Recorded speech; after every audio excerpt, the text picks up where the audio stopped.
tem computador. Eu fui aprender a abrir e-mail, eu tinha 15 anos. E morri de vergonha, porque eu falei pro menino assim, você me ajuda aqui a abrir esse e-mail? Eu prefiro que você faça, eu não tenho a menor ideia de como que fazia.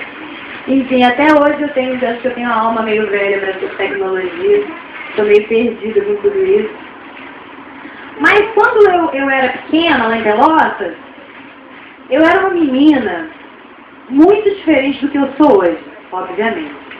Mas muito diferente no sentido físico mesmo, estético mesmo, porque eu era muito magrinha, eu usava óculos, e aí a minha mãe me colocou aparelho, né? Na época já tinha isso, a gente já usava aparelho.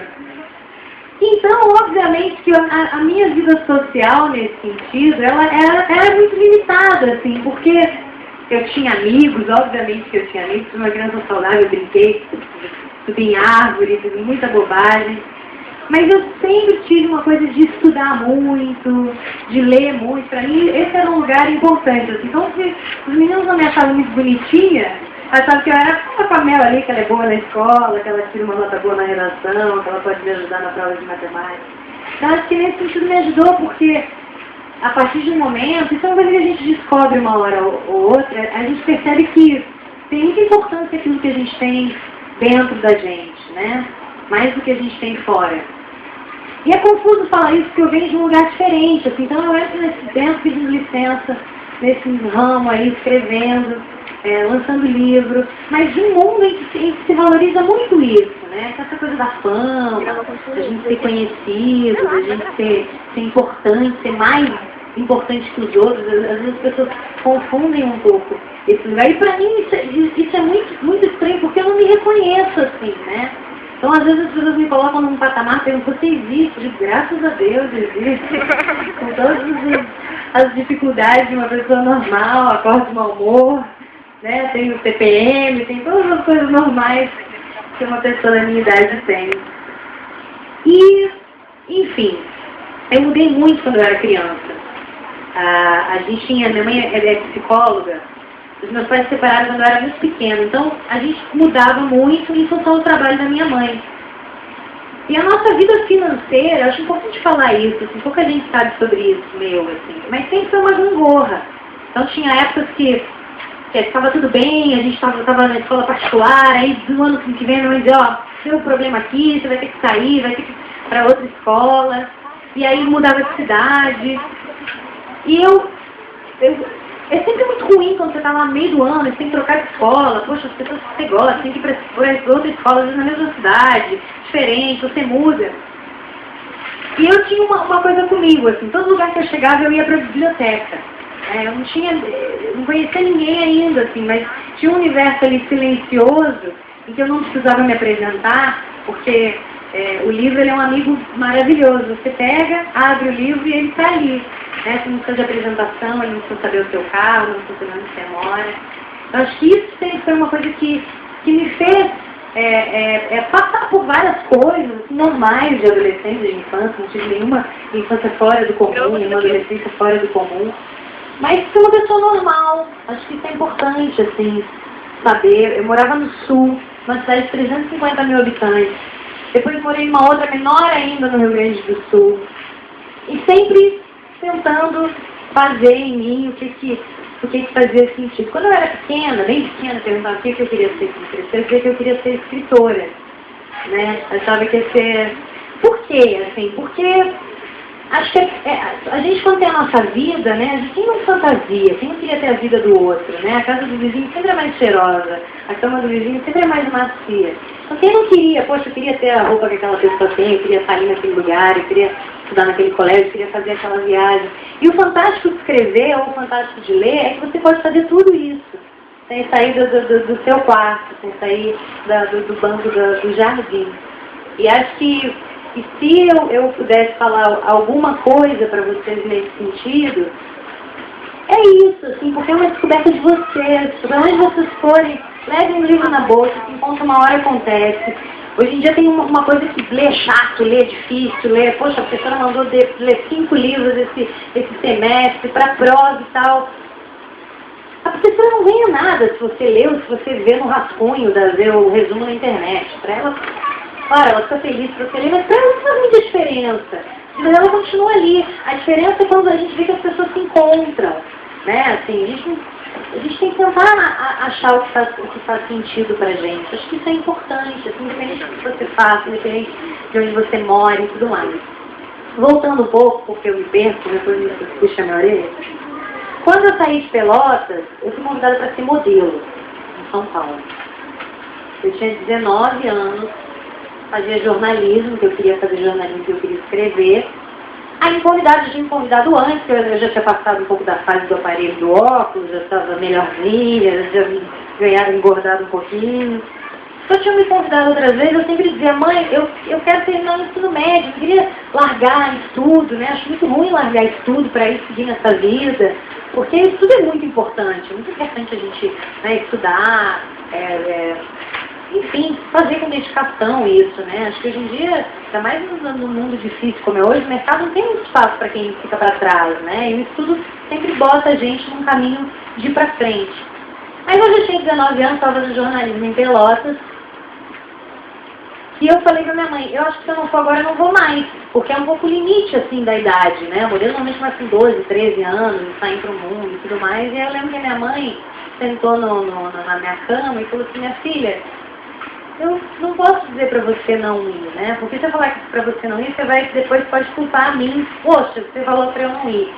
Eu deixo nas suas mãos, assim, e a casa vai estar sempre aqui. Qualquer coisa, se você precisar, você volta pra Pelotas, sua faculdade está aqui, eu vou continuar te tratando bem, vai estar tudo certo. E eu acabei indo, assim, pra São Paulo. Falo da minha mãe também foi uma pessoa muito importante nesse processo, assim. Outro dia eu contei uma história que acho que a primeira vez que eu me apaixonei por um livro, né? A minha mãe me deu o meu pé de laranja lima. Vocês já leram meu pé de laranja lima? Muito tempo atrás. Pra eu ler, assim, sei lá, já tem uns 12, 13 anos, e aí eu mudei boa noite, fui pra cama ler, e fui lendo, mergulhei naquele universo, perdi a noção de hora, perdi a noção de tempo. Acho que as histórias fazem isso com a gente, né? A gente navega, a gente compra uma passagem. E quando minha mãe acordou no outro dia, eu não tinha dormido. Eu tinha varado a noite, lido o livro até o fim, não sei se vocês já leram, não vou entregar. Mas o final me comoveu, eu fiquei muito comovida. Quando minha mãe acordou, eu estava chorando aos prantos, porque o livro tinha terminado. E ela respeitou muito esse momento, como se fosse meu primeiro luto, e falou, ó, fica aí, não precisa ir para a escola hoje. E eu acho que foi muito importante isso, assim. Tem um conto da Clarice, todo mundo que me conhece sabe que eu gosto muito da Clarice Lispector, que ela fala sobre isso, assim, conta a história de um livro que uma amiga dela prometeu que ia emprestar para ela na escola, do Monteiro Lobato, e a amiga fica enrolando ela, fazendo uma tortura, diz, não, volta aqui amanhã, que o livro vai estar aqui, ela vai, ela volta. Quem conhece esse conto? É muito bacana. É um livro dela que chama Aprendendo a Viver. Tem várias histórias curtas, muito legais. Tomem nota. E aí ela vai, e a menina vai prometendo livro, vai prometendo livro, e até que um dia a mãe percebe que a menina, a dona do livro, está fazendo uma tortura com a Clarice, porque o pai dela, da menina, era dono de uma livraria, e diz, não, você vai emprestar o livro para ela agora e sem tempo de devolução. E ela conta isso, assim, que ela chegou em casa, botou o livro na prateleira, botou o livro debaixo do travesseiro, guardou o livro, não sei o quê, e que não era mais uma menina com o seu livro, era uma mulher e seu amante.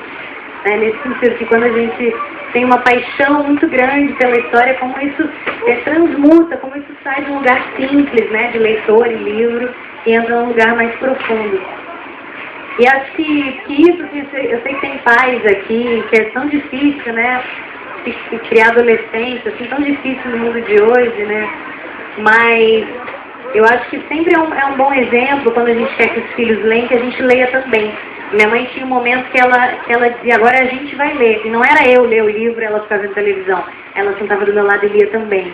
Né? Então é aquela coisa do exemplo que é muito importante. Assim, porque quando você vê no seu pai, na sua mãe, que são as pessoas que você mais admira no mundo, fazendo coisas que você entende que é bacana, você tende a reproduzir. E eu acho que isso é muito importante, né? Você tem pai e mãe aqui, enfim. Eu não sou mãe ainda, é muito fácil a gente falar daquele tema, mas pelo exemplo que eu tive em casa, eu sei que isso me ajudou muito. Mas enfim, voltando lá, falei aqui da minha mãe, fui para São Paulo, e trabalhei como modelo. E eu não sei se alguém conhece, alguém que trabalha, se alguém já teve essa experiência aqui. Mas trabalhar como modelo é que nem se você vivesse dentro de uma fotografia. É tudo a imagem, né? Sempre a imagem, sempre o seu cabelo, o seu rosto, o seu corpo, a sua barriga. É sempre aquilo que você apresenta, é sempre aquilo que a fotografia pega de você, que a câmera pega de você. E você vive disso, vive da sua imagem, vive daquilo que está do lado de fora, vive da silhueta. Isso é muito legal pra mim, poxa, eu estava em São Paulo, uma cidade bacana, tinha saído do sul, estava trabalhando, ganhando meu dinheiro, construindo as minhas coisinhas e tal, mas tinha uns momentos que eu ficava com um vazio muito grande, assim, que eu acho que a gente sente várias vezes na vida, que era de... Será que as pessoas não têm interesse em alguma coisa a mais que a medida da minha cintura? Será que alguma coisa não pode ser mais interessante? Enfim, mas fui deixando isso ali nesse lugar, né? Acho que a coisa de escrever, a gente pergunta assim, e agora você resolveu escrever? Não, na verdade eu sempre escrevi. Agora eu resolvi dividir com as pessoas, né? Porque eu acho que a gente tem de bacana dentro da gente, a gente tem que dividir com os outros, né? Se os outros não gostam, aí tudo bem, a gente fala, que culpa isso, achei que você podia gostar. Mas quando a gente acha que a gente tem uma coisa boa, a gente tem que dividir com os outros, botar pra fora da gente. Acho que isso é importante. E aí, em São Paulo, eu comecei a fazer muita publicidade, muito comercial de televisão, e disso me convidaram para fazer um teste.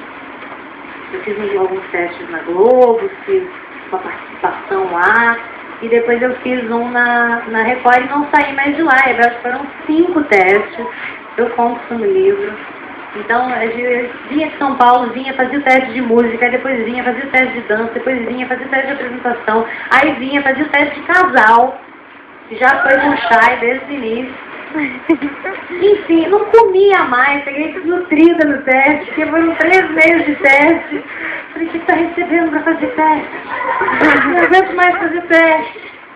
E acabei entrando na novela e também foi assim, a gente ficou, quase foi uma submersão, né? Parece que um aspirador sugou a gente para dentro de Rebelde e a gente só saiu há pouco tempo